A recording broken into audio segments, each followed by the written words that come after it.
She knew exactly when she was going to die. She just didn't know how. 3 months before her death, 31-year-old Kari Baker opened her Bible and wrote these words, "Lord, please keep me safe from my husband. Not from a stranger, not from an intruder, from the man sleeping next to her every night. The man who preached about love and forgiveness every Sunday to hundreds of faithful followers. The man who was already planning her murder." What Kari didn't realize was that her Bible, the very book where she poured out her fears, would become the key piece of evidence that would expose her killer. Because when you're married to a master manipulator who's fooled an entire community, sometimes God's word is the only witness that can't be silenced. Tonight, you're about to discover how Pastor Matt Baker orchestrated what he thought was the perfect murder, staged an elaborate suicide, and convinced everyone that his devoted wife took her own life. But Kari left breadcrumbs, hidden messages, desperate pleas for help written in the margins of Scripture. And when investigators finally found them, everything changed. This is the story of how a killer pastor's house of lies came crashing down, one Bible verse at a time. Before we dive into this absolutely chilling case, I want to thank each and every one of you who support this channel. Your comments, your shares, and your engagement help us bring these important stories to light. If you're new here and you're passionate about seeking justice for victims like Kari, please hit that subscribe button. It truly makes a difference. Now let's uncover the disturbing truth about Matt Baker. Hewitt, Texas. Population 13,000. The kind of small town where everyone knows everyone, where people leave their doors unlocked, and where the local Baptist preacher is considered one of the most trusted men in the community. Matt Baker seemed to have it all. At 37 years old, he was the charismatic minister of Crossroads Baptist Church, a devoted father to 2 beautiful daughters, and married to Kari, an elementary school teacher who was beloved by her students and colleagues. But if you looked closer, really looked, you'd notice something unsettling about Matt Baker. The way his smile never quite reached his eyes when he talked about his wife. The way he dominated every conversation, every room he entered. The way he had an answer for everything. A Bible verse for every situation. A way of making you feel like questioning him was questioning God himself. Kari Baker had been married to this man for 16 years. And slowly, carefully, she was beginning to see through the facade. It started small. Little inconsistencies in his stories. Phone calls he'd take in private. Unexplained absences. But when Kari tried to bring up her concerns, Matt would flip the script. "You're being paranoid, Kari. That's not very Christian of you to think such things. I'm disappointed in your lack of faith in our marriage." He was a master at making her feel guilty for having perfectly reasonable suspicions. This is called gaslighting, and Matt Baker had turned it into an art form. But Kari wasn't stupid. She was an educated woman, a teacher who was used to paying attention to details, and the details were starting to paint a terrifying picture. In January 2006, 3 months before her death, Kari started seeing a therapist. During one of their sessions, she said something that would haunt everyone who heard it later. "I'm afraid my husband is going to kill me." The therapist asked her to elaborate. Kari explained that Matt had been researching sleeping pills online, that he'd been asking strange questions about how much medication would be dangerous, that he'd suggested she start taking stronger sleep aids for her insomnia. But here's the most chilling part. Kari also told her therapist that if anything happened to her if she was found dead, it wouldn't be suicide. She would never leave her daughters. She would never take her own life. She made the therapist promise to remember those words. Meanwhile, Matt Baker continued his double life with Oscar-worthy performance skills. On Sundays, he stood behind the pulpit, preaching about the sanctity of marriage, about loving your neighbor, about the importance of truth and honesty. On weekdays, he was grooming his next victim. Because what the congregation didn't know, what Kari was just beginning to suspect, was that their beloved pastor was having affairs. Multiple affairs, with vulnerable women in his church who came to him for counseling and guidance. And he was getting bolder, more reckless, more confident that his charm and his position would protect him from any consequences. But Kari was watching, taking notes, and writing her fears in the one place she thought would be safe from her husband's prying eyes. Her Bible. When investigators would later examine Kari Baker's Bible, they would find something that would chill them to the bone. Page after page of desperate prayers, handwritten notes in the margins, highlighted verses about protection from evil, about deliverance from those who wish to harm you. "Please, Lord, keep me and my girls safe. Help me see the truth about my marriage. Protect me from my husband's anger. Give me strength to survive what's coming." These weren't the writings of someone planning to take their own life. These were the desperate pleas of a woman who knew she was in mortal danger. But Kari wasn't just praying. She was documenting. In February 2006, she started making copies of important documents. She backed up her computer files. She began confiding in close friends about her fears. She told her friend Shelley that Matt had been acting strangely, that she'd found suspicious internet searches on their home computer. Searches about drug interactions, about lethal doses of medication, about how to make a death look like suicide. When Shelley asked why she didn't just leave him, Kari's response revealed the depth of her terror. "You don't understand. If I try to leave him, he'll kill me, and he'll make it look like an accident, or like I did it to myself." Kari had reason to be afraid. Matt Baker wasn't just any husband. He was a man with considerable influence in their community. He knew police officers, judges, medical professionals. He was trusted, respected, beyond suspicion. More importantly, he was a student of human nature. Years of counseling troubled parishioners had taught him exactly how to manipulate people, how to read their weaknesses, how to control their perceptions. He knew that if something happened to Kari, people would believe whatever story he told them, especially if that story painted him as the grieving victim. And by March 2006, Matt Baker had already decided what that story would be. His plan was elegant in its simplicity. Kari would die by suicide. She would overdose on sleeping pills, leaving behind a typed note explaining her depression over their daughter Cassidy's death from a brain tumor 3 years earlier. The community would rally around the grieving widower. The church would support him through his time of loss. And within a few months, he would quietly begin dating one of the women he'd been seeing in secret. It was perfect, except for one thing. Matt Baker had underestimated his wife. Because while he was planning her death, Kari was planning her revenge. She might not be able to save herself, but she was going to make damn sure her killer didn't get away with murder. And she was going to use the Bible to do it. April 7th, 2006. It was a Friday night, and the Baker household seemed peaceful. Their daughters Grace and Kenzie were asleep in their beds. Matt had suggested they watch a movie together, just the two of them. But Matt Baker had no intention of watching a movie that night. Earlier that day, he had made several phone calls. One was to Vanessa Bowles, a young woman from his church with whom he'd been having an affair. He told her that tonight would be the night, though she wouldn't understand what he meant until much later. Another call was to a pharmacy, asking about the lethal dosage of sleeping pills. He claimed it was for a counseling situation, someone who was suicidal, and he needed to understand the warning signs. At around 9 p.m., Matt suggested that Kari take some of her sleep medication. She'd been having trouble sleeping lately, which wasn't surprising given that she was living in fear for her life. But these weren't Kari's usual sleeping pills. Matt had been gradually increasing her dosage over the past few weeks, telling her that her doctor had recommended stronger medication. What Kari didn't know was that Matt had been stockpiling these pills, preparing for this exact moment. At approximately 10:30 p.m., Matt told Kari he was going to the video store to return a movie. He made sure their daughters saw him leave. He made sure the neighbors saw his car pull out of the driveway. This was his alibi, his insurance policy. But Matt Baker didn't go to the video store. Instead, he drove to a nearby parking lot and waited for the medication to take effect, waited for his wife to fall into a deep drug sleep from which she would never wake up. At 11:45 p.m., he returned home. Kari was unconscious, but still breathing. The pills alone weren't enough. Matt needed to make sure she died, and he couldn't risk her waking up. What happened next would haunt the investigators who later reconstructed this crime. Using a pillow, Matt Baker suffocated his sleeping wife. He pressed it over her face until her breathing stopped, until her heart stopped beating, until the woman who had loved him, trusted him, and borne his children was dead. Then, with the cold calculation of a psychopath, he staged the scene. He positioned Kari's body to look peaceful, as if she had simply fallen asleep and never woken up. He scattered the empty pill bottles on the nightstand. He typed up a suicide note on their home computer, a note that mentioned depression over their daughter's death, a note that apologized for causing pain. But here's what Matt didn't know. Kari had already told multiple people that if she was found dead, it wouldn't be suicide. She had already documented his threats, his suspicious behavior, his research into lethal drugs. She had already signed her own killer's death warrant. At exactly midnight, Matt Baker called 911. "My wife has committed suicide," he told the operator, his voice perfectly calibrated to sound shocked and devastated. But as the emergency responders would later testify, something about Matt Baker's performance didn't ring true.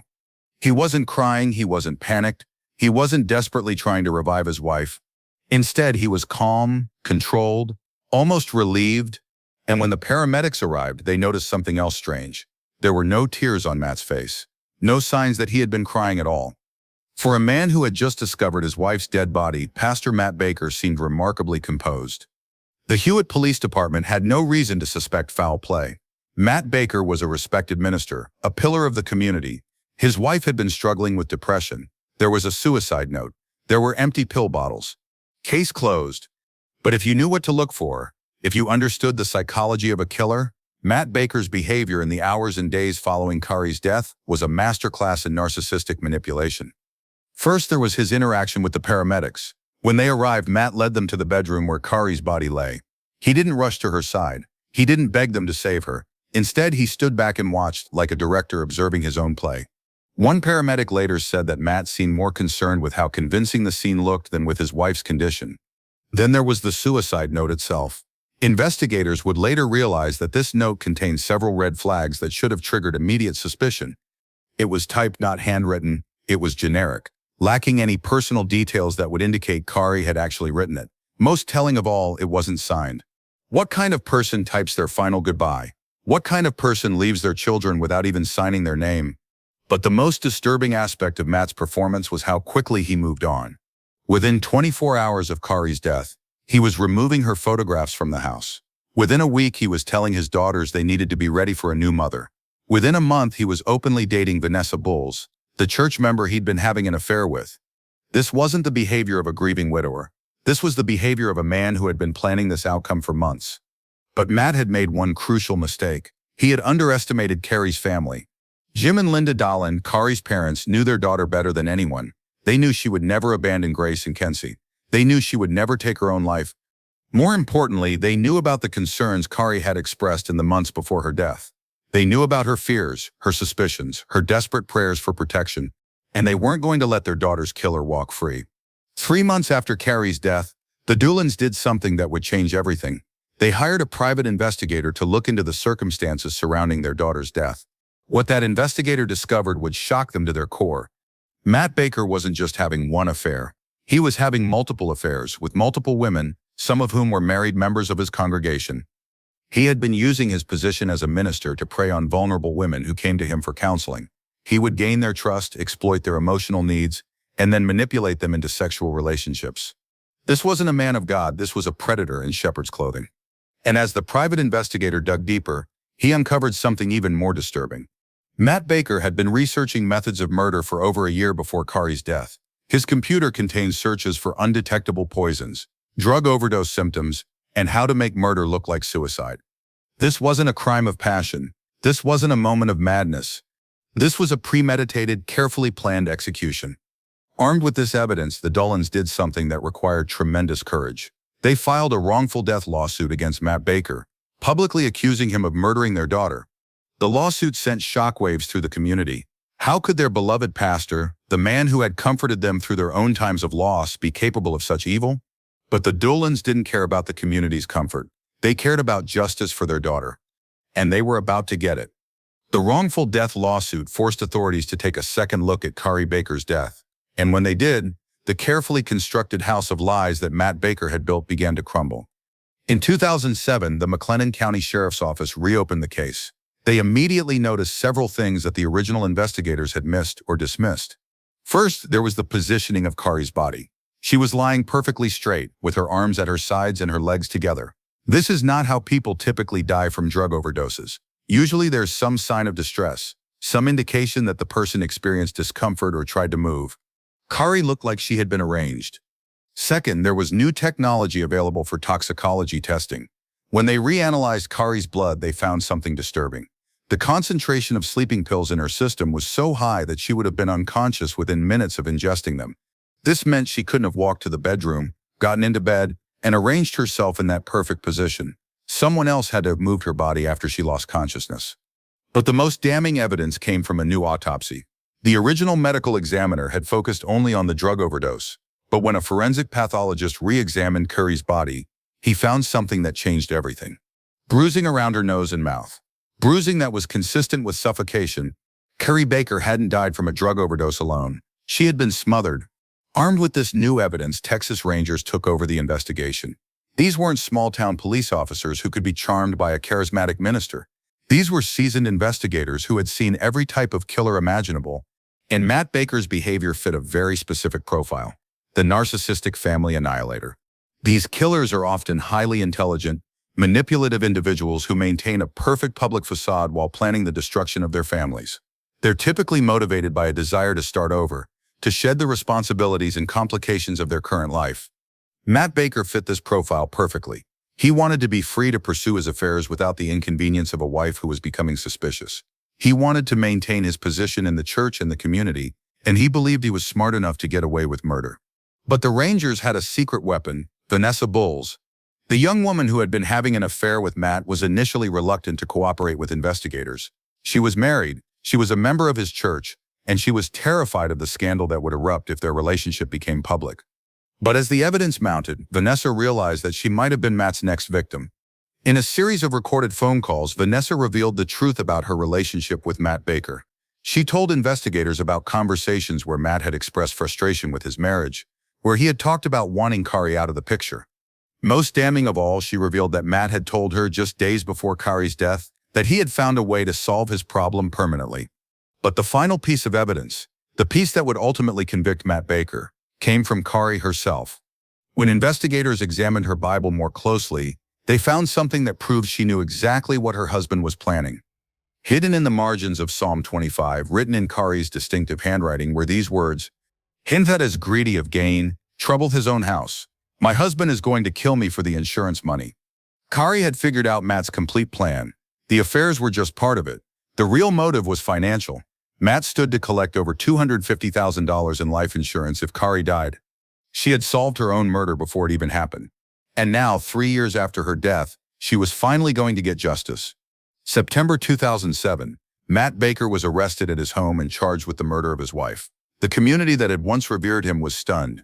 Many still couldn't believe that their beloved pastor was capable of such evil. But the evidence was overwhelming. The trial began in January 2010, nearly 4 years after Kari's death. For the first time, the public would hear the complete truth about Matt Baker and the cold-blooded murder of his wife. Prosecutor Crawford Long laid out a devastating case. He presented the forensic evidence, the computer searches, the affair testimonies, and most powerfully, Kari's own words from her Bible. When Long read Kari's desperate prayers aloud in court, there wasn't a dry eye in the room. Here was a woman who had known she was going to die, who had tried to leave breadcrumbs for investigators, who had fought to protect her children even as her husband planned her murder. The defense tried to paint Matt as a grieving widower who had made some poor choices but was not a killer. They claimed the affairs were irrelevant, that the forensic evidence was inconclusive, that Kari really had committed suicide. But then Vanessa Bowles took the stand. In devastating testimony, Vanessa revealed the true Matt Baker. She described his manipulation, his lack of empathy, his cold calculation in planning Kari's death. Most damning of all, she testified that Matt had told her just weeks after Kari's funeral that he had helped his wife die. She was suffering, he had said. I just made it easier for her. The jury deliberated for less than 8 hours. When they returned, their verdict was unanimous. Guilty of murder. Matt Baker was sentenced to 65 years in prison without the possibility of parole for 30 years.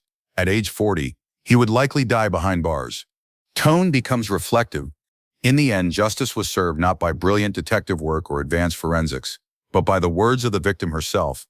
Kari Baker had used her faith, her Bible, her final months of life to build a case against her killer. She had documented his threats, recorded his suspicious behavior, and left a trail of evidence that even the most skilled manipulator couldn't erase. Voice becomes powerful. The case of Kari Baker should serve as a warning to anyone who thinks they can commit the perfect murder. There is no such thing. Killers always leave evidence. They always make mistakes. And sometimes their victims fight back from beyond the grave. Matt Baker thought he was smarter than everyone else. He thought his charm, his position, his carefully crafted image would protect him from consequences. But he forgot one crucial thing. The truth has a way of surfacing, no matter how deep you try to bury it. And in this case, the truth was written in the margins of a Bible, in the desperate handwriting of a woman who refused to let her killer win. Kari Baker's story is a powerful reminder that evil can hide behind the most trusted faces in our communities. Her courage to document her fears, even in her most sacred book, ultimately brought her killer to justice and prevented him from harming others. This case shows us why we must always listen when someone says they're afraid for their life, because sometimes they're telling us exactly what's about to happen. Kari's daughters, Grace and Kenzie, are now adults. They've had to live with the knowledge that their father murdered their mother, but they've also found strength in knowing that their mother fought until the very end to protect them and seek justice. If this case impacted you the way it impacted me, Please give this video a thumbs up and subscribe to our channel. We dive deep into cases like this every week, giving victims like Kari the voice they deserve, and exposing the killers who think they're too clever to be caught. Let me know in the comments what other cases would you like to see covered. Your suggestions help shape our content and ensure that these important stories continue to be told. Until next time, remember this. If someone you trust is making you afraid for your life, document everything, tell people, leave a trail, because your words might be the key to your own justice. Stay safe out there and never forget, sometimes the most dangerous person is the one who claims to love you the most. The truth will always find a way to surface. Always.